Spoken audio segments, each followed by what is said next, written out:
Hi, this is Johan. Hope everything is okay. So, I'm gonna continue my Nordic UFO series. And today I'll talk about an incident over Sweden. It's a place called Hellerfors. There was quite an unusual sighting. Or maybe not so unusual when I think about it. Actually, reports of cylindrical object has been going on for a long time. There are even early depictions of these objects. I always found sightings of cylindrical objects, UFOs, to be extremely interesting. I remember reading about an account of this sort of sighting somewhere in Italy. It happened. And there was suddenly an appearance of a small cylindrical object making an hissing sort of sound. And people, of course, were shocked. There were at least 30-40 people around this sighting. And they were all shocked and scared. Imagine for yourself if such an object suddenly would appear right in front of you. It would be quite scary, I think. Quite frightening. This object vibrated and made this hissing sound, and it was estimated to be maybe 2 meters long, approximately 50 centimeters wide. And this thing just stood there vibrating, hissing, zzz. And it was reported that it was kind of an electrical field in the air. And suddenly, with a bang, a loud bang,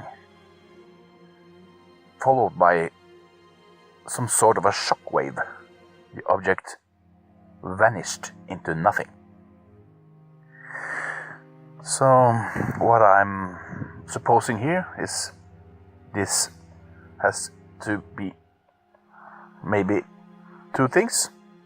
Either one of 2 things. I don't know, but I'm just proposing. 1, there was some kind of object coming in from another dimension and wasn't supposed to be there, but it happens from time to time, and this could very well explain those kind of sightings. It came in and went out with a bang. That's one possibility. Second possibility, glitch in the matrix, computer failure. You know, there is a theory out there that we are all living in a computer matrix, some sort of computer program. We are not real. If you've listened to Jim Carrey and his latest escapades, it sounds like he's into that kind of theory, that this all is some sort of a computer simulation, and thereby we don't matter at all. So, I don't know what that was, but anyway, these objects come into our realm, so to say, and they also disappear. The interesting thing about the Hellerfors sighting that I'm going to start reading to you now is that this object was sighted for 75 minutes. And that is quite unusual. Quite a long period of time to have an ongoing UFO sighting. So, let's start the story.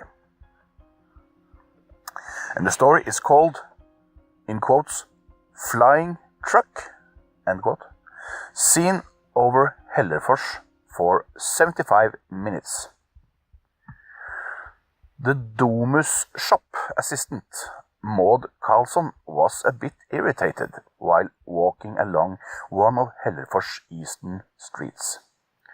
The cinema she's worked at evenings had been forced to channel the show.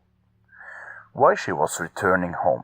Although the weather was nice with rather clear sky, it was still an unnecessary evening walk she had to take, just because no one had contacted her in time about the cancelled show. But today Maud does not regret this extraordinary evening walk anymore. That took place Thursday, 15th of October, 1981.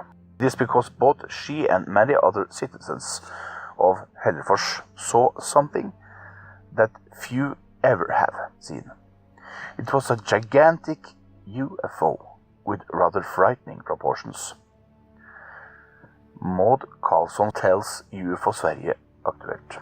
The object appeared rather suddenly in north and just above the treetops.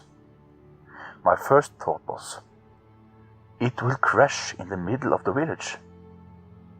At the same time, it seemed unreal. A giant object at the size of a truck with a trailer behind it was gliding across the sky. You hardly believed your eyes. The object seemed to be tube or cigar shaped without wings or other visible details. On the body you could see 4 oblong windows through which a strong blue-white light shone. In the rear was a red light. A clear and piercing engine noise was heard from the craft that slowly moved towards south. Maud Carlson came home a bit confused to her parents where she lived. They were watching TV when their daughter rushed in and told them about her sighting. After the weather report, they switched off the TV set and sat talking about the event, when the same noise was heard once more. Together with her mother, Maud rushed out into the yard, and they came once again to see the giant craft passing by on the same course, north to south. At this moment, the former Chief Constable Bjørn Fagerell opened the door to the police station in Hellerfors and stepped out into the marketplace. He had been having a chat with his colleagues and was now on his way home. At once, Fagerell spotted the strange flying thing. It looked just like 2 connected rail buses, he tells UFO Sverige Aktuelt's reporter.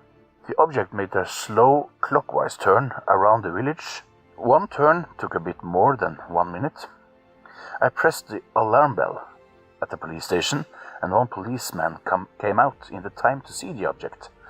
After the turn, a flame came from the rear end of the object, just like an afterburner had been turned on. And now, comments from UFO Sverige. Once again, a strange UFO event with puzzling details. After Maud Carlson had contacted UFO Sveriges field investigator Gudrun Andersen in Söderberke. The report central contacted the defense staff about the case on October 20th, 1981. The report was received by Lieutenant Colonel Bengt Ridderstrele, who promised us a primary check for any possible military air activity above Hellerfors this evening of the sighting. The answer had been a long time coming when UFO Sverige Aktuelt on his own initiative finally got the confirmation from CEFYL. It is an acronym for the Central Air Force Headquarters. And the message arrived on October the 22nd. The answer from CEFYL was that no military air activity had taken place over Hellerfors October the 15th. Quite curious. Right after the sighting, the police in Hellerfors alerted the Civil Aviation Headquarters at Arlanda. They told that Hellerfors was outside air-controlled space and couldn't be seen on their radar screens. The area doesn't have any radar cover-up in peacetime, according to the defense staff. The newspaper Bergslagsposten finally contacted Karlstad Airport, but they could give no solution to the mystery. At this time, a lot of rumors and theories were all over Hellerfors. A lot of people thought that it was a commercial airship from Goodyear's that acted as a ghost in the evening sky. UFO Sverige Aktuelt checked with Goodyear's office in Stockholm, where they got this reply. No, our airship passed Värmland but 6 weeks ago on August 21st during its journey from Stockholm to Karlstad, and on August 22nd on its way from Karlstad to Gothenburg. After that, the ship left Sweden and are now back in Karlstad. So you draw a blank again. But what about Sture Vikic from FOA, which is an acronym for the Defense Research Institute? Nothing, because 8 days after that the defense staff was informed, he had not even got the file on his desk. And besides, the only official UFO investigator in Sweden seemed inconsiderable, if not totally uninterested, of the Hellerfors incident, with all its remarkable sightings, details reported by a lot of reliable witnesses. Our direct question, if the air defense shouldn't use the tax revenue to supervise Swedish air territory, Sture Vikic surprisingly answered no. Really? Former Chief Constable Björn Fagrell, one of the main witnesses, was also really upset over the defense authorities for its nonchalant attitude to this mysterious flight. If people report similar things always are treated this way, they and the police soon will stop reporting unidentified aerial phenomena. And I just want to say that no ordinary airplane could have flown the way the object did over Hellerfors October 15th. If the air defense can't identify this about 160 feet long craft that were visible for 75 minutes, then it is a scandal comparable to the submarine event in Blekinge. So there you go, guys. Quite an interesting and crazy story.